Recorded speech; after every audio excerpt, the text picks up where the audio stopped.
오늘 본문은 형제들아 라는 말로 시작되고 있습니다. 그 형제들은 히브리서 3장 1절에서 언급하고 있는 형제들을 말하고 있는데요. 우리 함께 3장 1절의 말씀을 함께 읽어보겠습니다.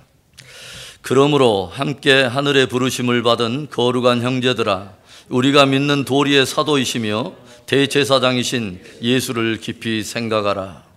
성경은 믿는 우리들을 향해 함께 하늘의 부르심을 받은 거룩한 형제들이라고 부르고 있습니다. 하늘의 부르심을 받은 거룩한 형제들. 하늘의 부르심이라고 하는 말은요, 1차적으로는 부르심의 주체라고 하는 바로 하나님으로부터의 부르심의 뜻이 있습니다. 그리고 부르심의 목적인 영생과 천국을 의미할 수도 있을 거예요. 그래서 이것을 정리해서 다시 한번 말씀드린다면, 함께 하나님으로부터 영생과 천국을 위해 부르심을 받은 거룩한 형제들아 라고 부르고 있습니다. 마치 구속받은 이스라엘 백성들이 하나님으로부터 약속의 땅으로 부르심을 받은 것처럼 성도들은 하나님으로부터 영생과 천국, 즉 영원한 안식으로 부름을 받았다는 거예요. 우리가 히브리서 3장의 말씀을 보면 히브리 기자는 우리들에게 광야에서 실패했던 출애굽 1세대의 사건을 상기시키고 있다는 것을 우리가 알게 되죠. 히브리 기자는 과거에 있었던 바로 그 사건을 통해서 이스라엘 백성들을 오늘날의 믿는 성도들과 함께 연결시키고 약속의 땅을 영원한 안식과 함께 연결시키면서 우리에게 신앙적인 도전을 던지고 있습니다. 무슨 말일까요? 출애굽 세대의 그 사건이 단지 이스라엘 백성들 사이에서 일어난 그들만의 사건이 아니라는 거죠. 그 사건이 단지 과거에 국한된 사건만이 아니라는 거예요. 사도 바울도 과거 출애굽 1세대의 실패의 사건을 당대 교회와 성도들에게 들려주면서 왜 과거에 있었던 그 어두운 이야기를 성경에 굳이 기록하여 하나님이 우리에게 들려주신가 하는 그 이유를 이렇게 밝히고 있어요. 고린도전서 10장 11절의 말씀, 그들에게 일어난 이런 일은 본보기가 되고 또한 말세를 만난 우리를 깨우치기 위하여 기록되었느니라. 이 말씀을 제가 표준어 세번역 성경으로 다시 한번 읽어보겠습니다. 이런 일들이 그들에게 일어난 것은 본보기가 되게 하려는 것이며 그것들이 기록된 것은 말세를 만난 우리에게 경고가 되게 하려는 것이라. 하나님께서 출애굽 1세대 사건을 성경에 기록하신 아주 중요한 이유는 하나의 워닝 example, 하나의 경고하는 하나의 표본으로서 말세를 만난 교회와 성도들을 깨우치기 위해서, 그들에게 도전하기 위해서, 그들에게 경계하고 경고하기 위해서 기록하셨다는 거예요. 우리가 조용히 그 사건을 묵상해 볼 때에 은혜로 따지자면 출애굽 1세대만큼 엄청난 큰 은혜를 받은 사람들은 없습니다. 하나님께서는 참으로 엄청난 권능을 애굽에 쏟아내심으로 이스라엘 백성을 400년의 그 혹독한 종살이에서 이끌어내셨어요. 마지막 심판이 집행되던 가운데 애굽의 모든 장자들이 시체로 실려 나가면서 온 애굽의 곡소리가 창궐하던 그 날에 하나님께서는 6월절 어린 양의 피의 언약을 세우심으로 말미암아 이스라엘 백성들로 생명을 얻게 하십니다. 그런가 하면 뒤에서 추적하는 바로의 군대와 앞에 놓여있는 홍해 바다 사이에 끼임바되어서 이스라엘 백성들이 말 그대로 사면 초가의 위기에 처해 있을 때 하나님께서는 감히 그 어떤 인생도 상상할 수 없는 하나님의 수준의 사건을 일으키시죠. 그들을 삼키려고 앞에 넘실대고 있는 홍해를 갈라서 그 가운데 생명의 길을 내심으로 엄청난 은혜 속에 완전한 자유, 완전한 해방을 그들에게 주신 것입니다. 그래서 저들은 이제 그 크신 하나님의 은혜의 빛 속에서 형용할 수 없는 기쁨과 감사로 하나님을 예배하며 하나님을 찬미하며 그들에게 약속된 축복의 땅을 향해 믿음의 전진으로 나아갑니다. 그런데 성경이 보여주는 하나의 아이러니한 모습이 무엇입니까? 하루하루 광야를 전진해 가던 저들의 마음이 점점 강팍해지기 시작하더니 처음에 충만했던 그 은혜, 처음에 충만했던 그 감사, 굳게 붙들었던 믿음의 확신도 그들의 마음 안에서 점점 빛바랜 묵은 추억으로, 묵은 하나의 기억으로 희미해져 가기 시작하더라는 거예요. 그들에게 주어진 약속의 땅에 대한 그 영광스럽고도 축복된 소망도 점점 희미해져가는 하나의 환영으로 사라져 가더라고 하는 것이죠. 그리고 그들은 과거의 그 엄청난 은혜가 무색하게, 정말 그들 앞에 약속되어 있는 그 영광의 축복이 참으로 무색하게 모두 다 하나같이 광야에서 엎드러져 버리고 약속의 땅은 한 평도 밟아보지 못한 채 모두가 광야를 무덤 삼아 그렇게 사라져 버렸다고 하는 거예요. 이 출애굽 1세대 사건을 묵상하면서 오늘 본문에서 우리에게 그 의미가 크게 다가오는 단어 하나가 있습니다. 이스라엘의 과거의 실패를 조명하여 보여주는 성경이 우리에게 마치 카메라에 줌을 당기듯이 초점을 맞춰서 크게 보여주고 있는 하나의 단어가 있어요. 바로 오늘이라고 하는 단어입니다. 출애굽 1세대의 실패를 통해서 받게 되는 경고의 메시지가 뭡니까? 내가 경험했던, 내가 받았던 화려한 과거의 은혜 자랑할 것 아니더라고 하는 거죠. 나에게 약속되어 있는 미래와 꿈, 소망 지나치게 확신할 것 아니더라고 하는 거죠. 오직 우리에게 오늘의 믿음이 있을 때에만, 나에게 오늘의 믿음이 있을 때에만 비로소 과거의 은혜도 그리고 미래의 소망도 의미가 있고 가치가 있더라고 하는 것입니다.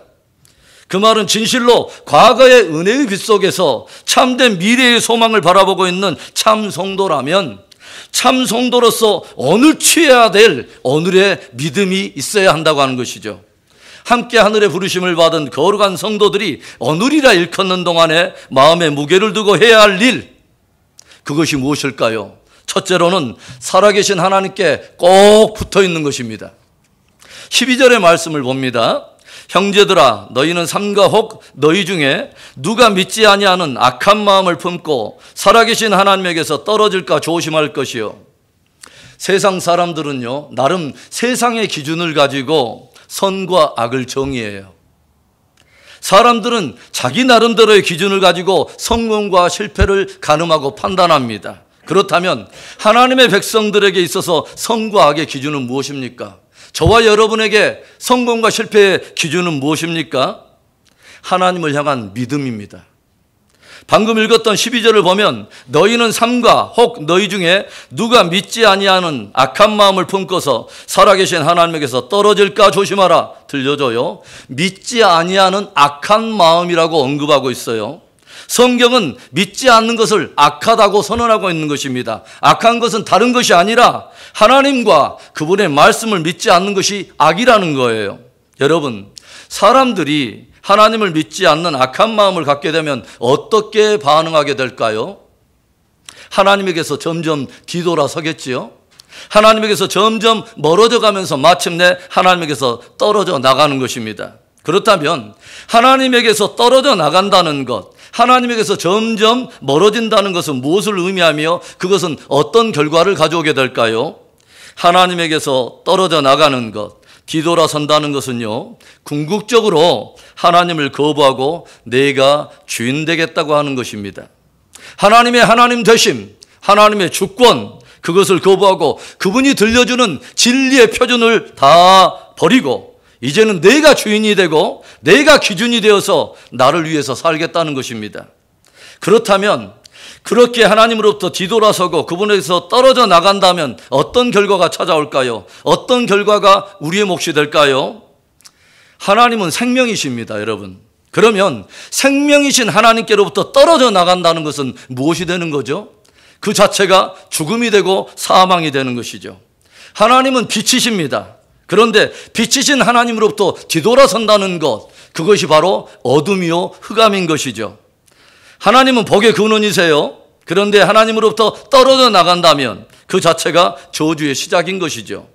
하나님은 영광이십니다. 그런데 영광이신 하나님으로부터 우리가 뒤돌아선다면 그것이 곧 수치와 파멸의 인생의 시작이 되는 것입니다.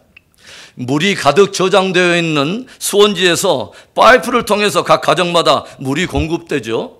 그런데 그 수도꼭지를 스스로 잠가버리거나 그 파이프를 스스로 끊어버린다면 그 가정에는 더 이상 생명의 물을 마실 수 없게 될 거예요. 그렇다면 그 순간부터 갈증과 목마름이 시작되고 메마른 인생이 시작이 되는 것입니다.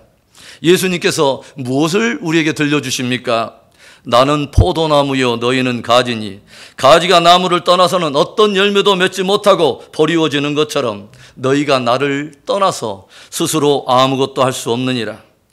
너희가 내 안에 거하고 내가 너희 안에 거하면 이 사람은 많은 열매를 맺느니라. 참으로 엄청난 은혜의 빛 속에서 영광된 소망을 향해서 나아가던 이스라엘 백성들이었지만 저들은 점점 살아계신 하나님으로부터 뒤돌아서고 떨어져 나감으로 인해서 마치 나무에서 떨어져 나간 가지처럼 그렇게 피폐해지고 메말라져서 결국 광야에 엎드러져 버리고 말았습니다. 요한 웨슬레는 이런 고백을 들려줘요. 나는 세상에 있는 어떤 것도 두려워하지 않는다. 핍박과 조롱, 죽음조차 두렵지 않다. 다만 한 가지 내가 두려워하는 것이 있다면 죄로 말미암아 하나님으로부터 멀어지는 것이다. 저와 여러분에게도 이런 거룩한 두려움이 있어야 하지 않을까요? 6절의 말씀을 보겠습니다. 그리스도는 하나님의 집을 맡은 아들로서 그와 같이 하셨으니 우리가 소망의 확신과 자랑을 끝까지 굳게 잡고 있으면 우리는 그의 집이라. 14절의 말씀도 보겠습니다. 우리가 시작할 때 확신한 것을 끝까지 견고히 잡고 있으면 그리스도와 함께 참여한 자가 되리라. 성경이 오늘 우리에게 무엇을 들려줍니까?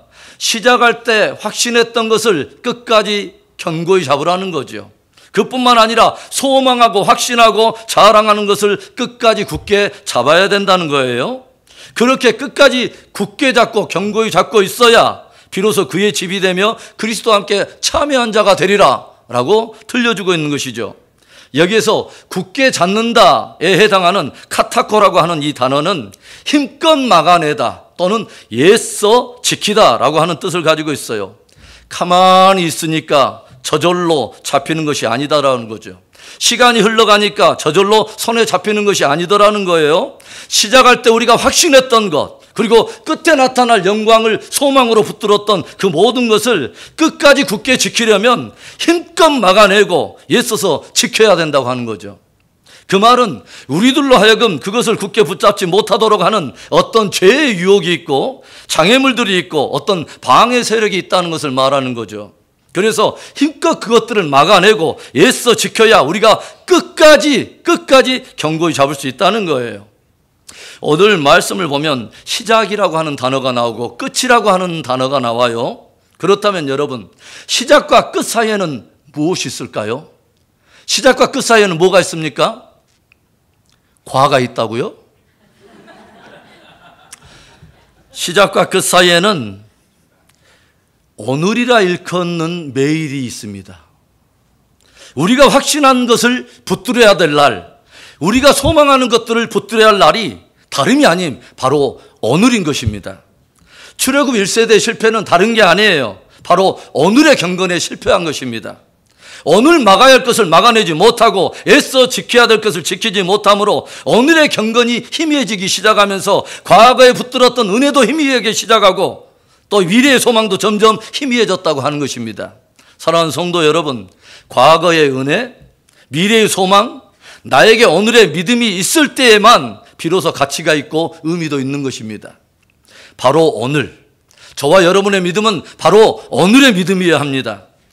함께 하늘의 부르심을 받은 거룩한 성도들, 저와 여러분이 오늘 해야 할 일은 막아낼 것은 확실히 막아내고 애써 지켜야 될 것은 확실히 지킴으로 인하여 살아계신 하나님께 꼭 붙어 있는 것입니다. 오늘 하나님께 꼭 붙어 있어서 그분께 있는 생명, 그분의 축복, 그분의 영광, 그분의 빛과 은혜 안에서 충만하게 되는 저와 여러분 되기를 주의 이름으로 축원합니다. 함께 하늘의 부르심을 받은 거룩한 성도들이 오늘이라 일컫는 동안에 해야 될 두 번째, 회개에서 완고함에서 벗어나야 합니다. 회개하여 완고함에서 벗어나야 합니다. 완고하다라고 하는 단어가 나와요. 스클레리 넷대라고 하는 단어인데 이것은 어떤 대상이나 어떤 일을 받아들이지 않고 고집을 부리다 또는 굳어지다 라고 하는 의미를 가지고 있습니다. 한마디로 어떤 대상이나 어떤 일을 받아들이지 않고 거여가고 거부하는 것이 이제는 고질화가 되고 습관화가 되어서 이제는 다시 돌이킬 수 없는 굳어진 상태, 이것을 완고하다라고 표현하는 거죠. 그렇다면 어떨 때 우리의 마음은 완고해질 수 있을까요? 13절의 말씀, 오직 오늘이라 일컫는 동안에 매일 피차 권면하여 너희 중에 누구든지 죄의 유혹으로 완고하게 되지 않도록 하라. 오늘 성경은 죄의 유혹으로 인해서 우리들이 완고하게 될 수 있다고 경고하고 있어요. 출애굽 1세대들의 마음이 점점 완고해진 이유가 무엇이냐? 죄의 유혹에다 자꾸 자기를 내어주었다고 하는 거죠. 원망하며 불평하는 일에 자꾸 자기의 입을 내어줘서 죄에 빠지게 되었다고 하는 거죠. 우상에게 내 마음을 자꾸 내어주면서 우상 숭배에 죄에 빠졌다고 하는 거예요. 음행에 자꾸 미혹돼서 자기들의 몸을 그 죄에 내어줬다고 하는 거죠. 죄의 유혹과 기만으로 처음으로 마음이 굳어지더니 이제는 그것이 죄를 즐김으로 인해서 더더욱 마음이 굳어지는데 이것이 고질화가 되고 습관화가 되면서 이제는 되돌이킬 수 없는 완고한 상태가 되어버렸다고 하는 거죠. 공동체 안에 죄의 유혹으로 인해서 완고함이 하나의 점점 풍조가 되어버렸다는 거죠.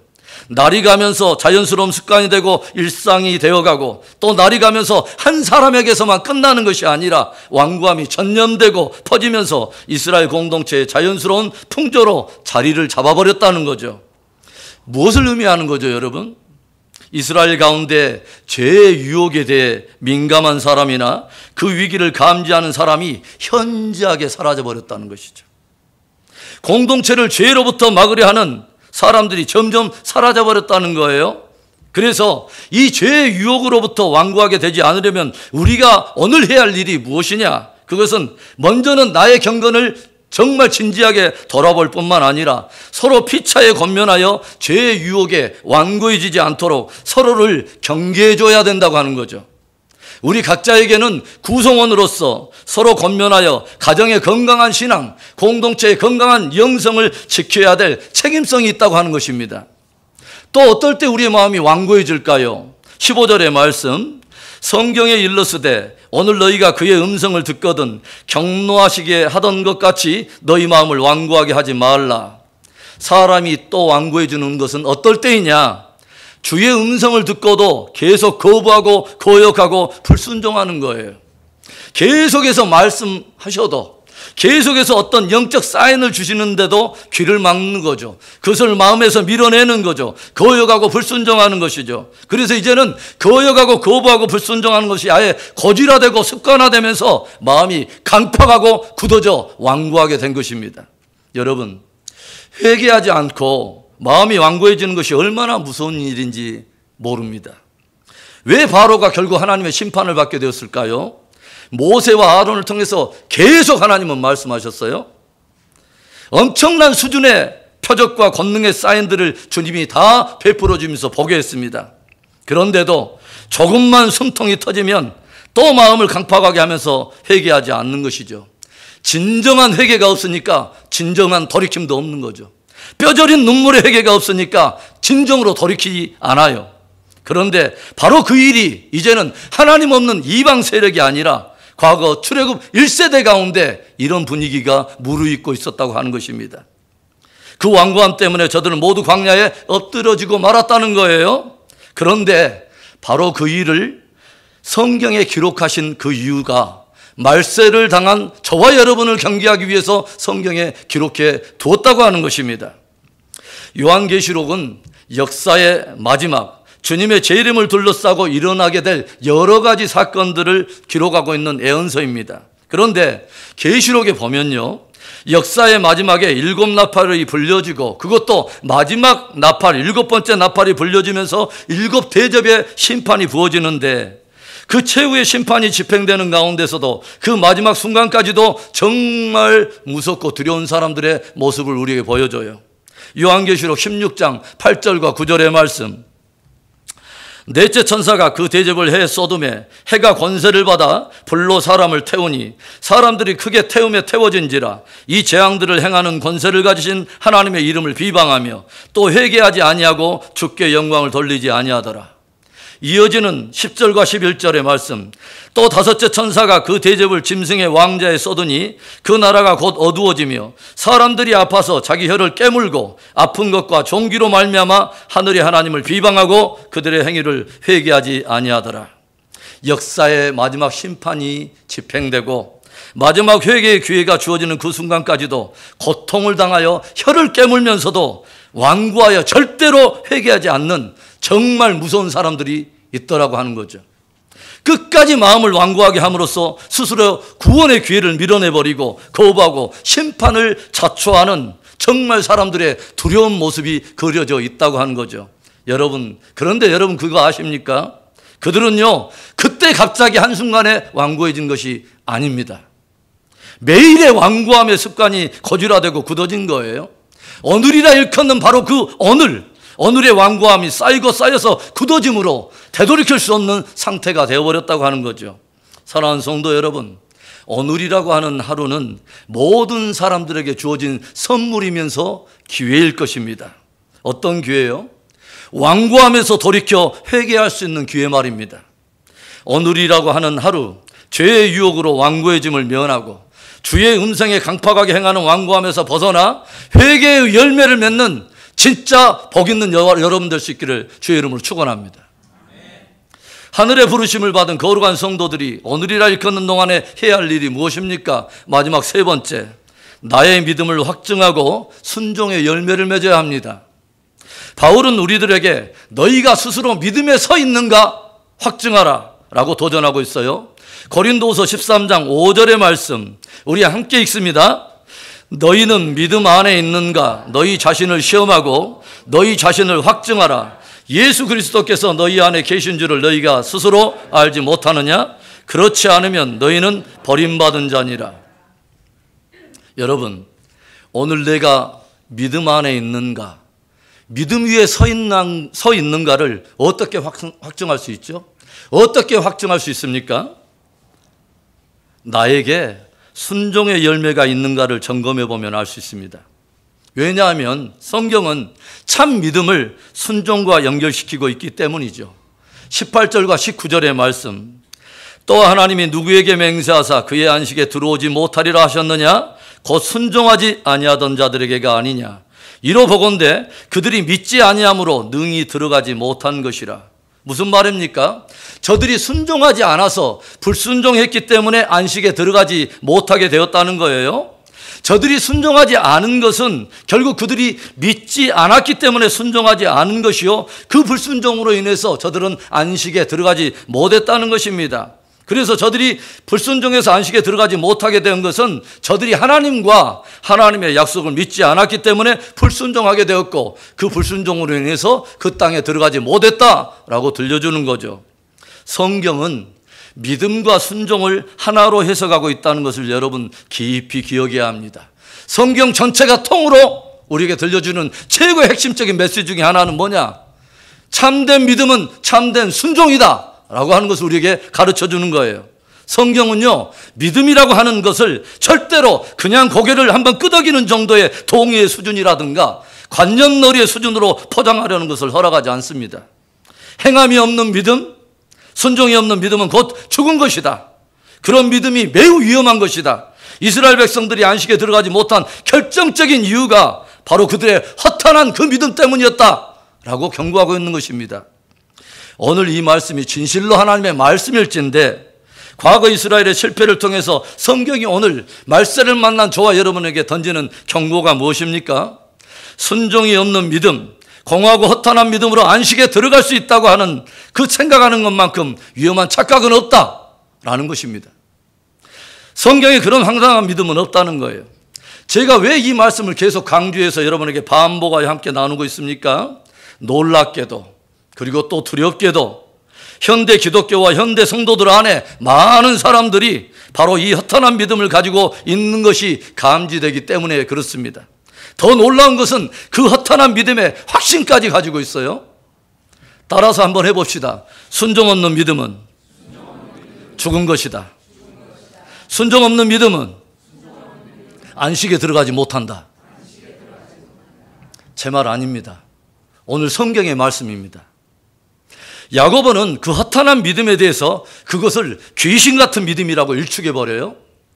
야고보서 2장 19절과 20절의 말씀, 내가 하나님은 한 분이신 줄을 믿느냐? 잘하는도다.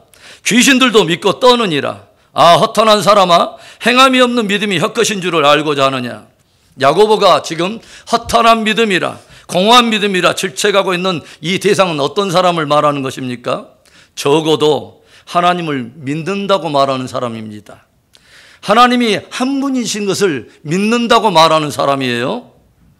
그런데 야고보가 덧붙이는 말이 참 기가 막혀요. 그런데 귀신들도 믿고 떠느니라.